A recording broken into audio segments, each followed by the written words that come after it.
Alors, l'orientation est une prise de décision. Et comment se fabrique une décision?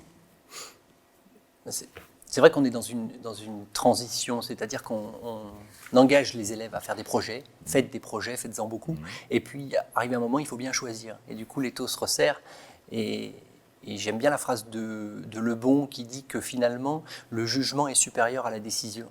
Le jugement est supérieur à l'intelligence, l'intelligence, elle permet d'en revoir tous les possibles, et le jugement d'en sélectionner un, celui qui vous correspond ou celui dans lequel vous pouvez vous projeter. Donc la décision, on la voit comme des opérations cognitives importantes.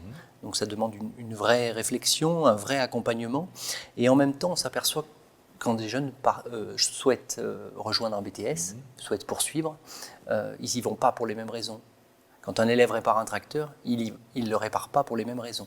On a des élèves qui vont réparer la machine pour la réparation elle-même et le plaisir de la tâche. On en a d'autres qui vont la réparer pour l'attente du client et la relation qu'on va avoir. Et ça s'incarne dans cette poursuite de BTS. Et donc là, il y a toute une signification, tout un sens de ce devenir socio-professionnel. Et Cadet et Chassaigne parlent de référence cognitive d'intensité subjective. Et on ne peut pas accompagner correctement un élève dans la prise de décision, puisque c'est quand même une partie de notre rôle, en plus des enseignements, si on ne va pas chercher ce subjectif